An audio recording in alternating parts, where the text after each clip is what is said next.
Good morning, brothers and sisters. This morning I'm going to read Genesis chapter 9 out of the New King James Version. It says, "So God blessed Noah and his sons and said to them, 'Be fruitful and multiply and fill the earth.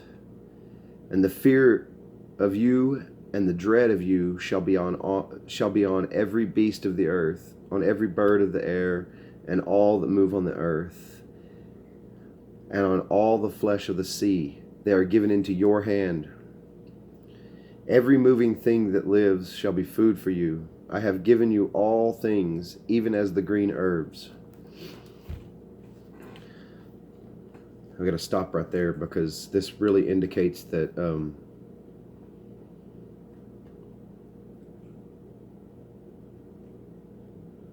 we were a little different already after the flood than we had been prior to the flood, because whenever we started in the beginning of Genesis, he gave man all fruit-bearing tree and all seed-bearing herb to eat.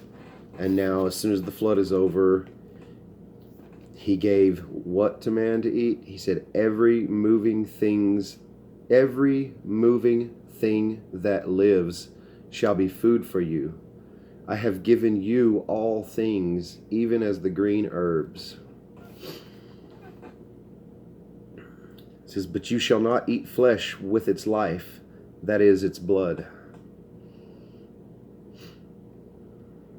Surely for your lifeblood I will demand a reckoning. From the hand of every beast I will require it, and from the hand of man. From the hand of every man's brother I will require the life of man. Whoever sheds man's blood, by man's blood his blood shall be shed. By man his blood shall be shed.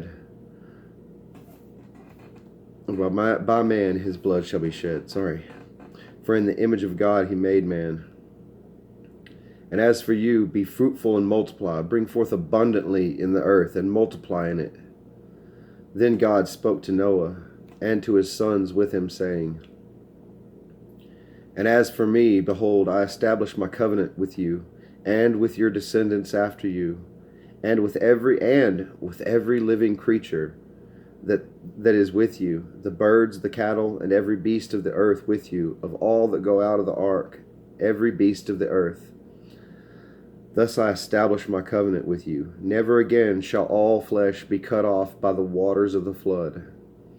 Never again shall there be a flood to destroy the earth."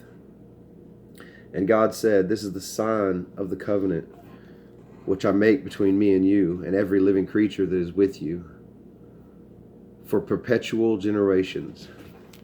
I set my rainbow in the cloud, and it shall be for the sign of the covenant between me and the earth. It shall be, when I bring a cloud over the earth, that the rainbow shall be seen in the cloud, and I will remember my covenant which is between me and you, and every living creature of all flesh. The water shall never again become a flood to destroy the earth, to destroy all flesh." It says the waters shall never again become a flood to destroy all flesh. Thank God. There's a flood coming. It won't be water this time. "The rainbow shall be in that cloud, and I will look on it to remember the everlasting covenant between God and every living creature of all flesh that is on the earth." And God said to Noah, "This is the sign of the covenant which I have established between me and all flesh that is on the earth." Now the sons of Noah who went out of the ark were Shem, Ham, and Japheth. And Ham was the father of Canaan. I don't know if you remember back whenever I was reading a couple days ago, that whenever we went through the genealogy of Cain, there was a Canaan. Cannot remember exactly where it was at, but it was definitely here. There was a Canaan. It was spelled differently. Maybe we'll have to look for that later. Okay, here we go. It says Ham, the father of Canaan. Oh, wait a minute. Here we are. and Ham was the father of Canaan. These three were the sons of Noah, and from these the whole earth was populated. And Noah began to be a farmer and planted a vineyard. Then he drank of the wine and was drunk and became uncovered in his tent. And Ham, the father of Canaan, saw the nakedness of his father and told his brothers outside. But Shem and Japheth took a garment and laid it on both their shoulders and went backward and covered the nakedness of their father. Their faces were turned away, and they did not see their father's nakedness. So Noah awoke from his wine and knew what his younger son had done to him. Then he said, Cursed be Canaan, a servant of servants he shall be to his brethren. And he said, Blessed be the Lord, the God of Shem, and may Canaan be his servant. May God enlarge Japheth, and may he dwell in the tents of Shem, and may Canaan be his servant.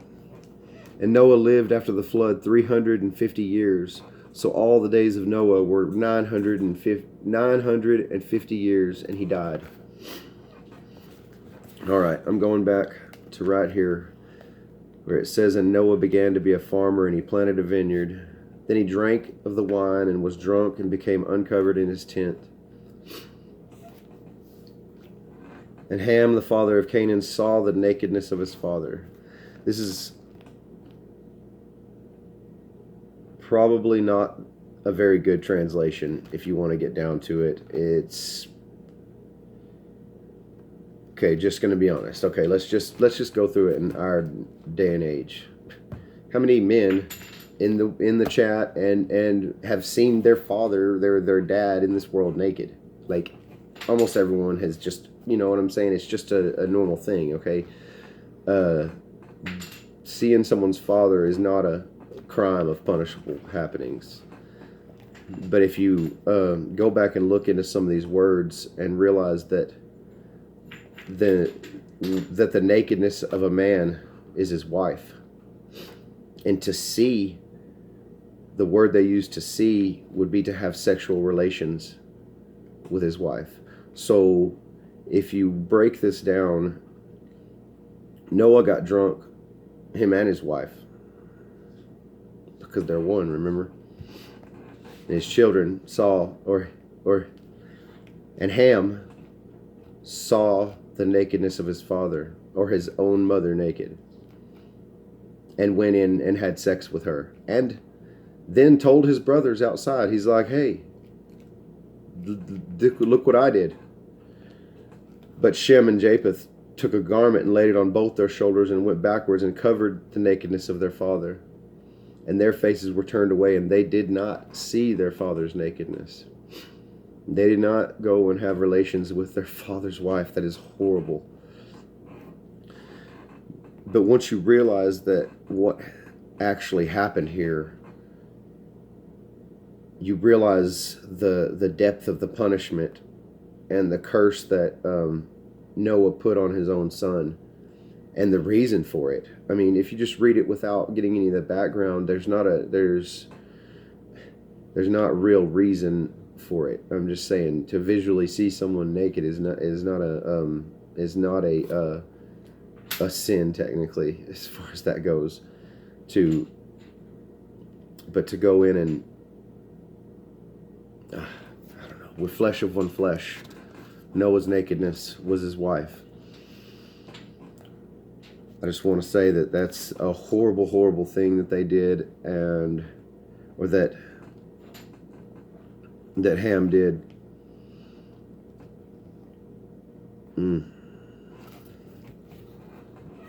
Anyway, I hope you guys, I hope that someone at least received a blessing from this message and gained a little understanding from some of this. I just want to say thank you all. I love you all. You have a blessed, wonderful day, and stay strong in the Lord.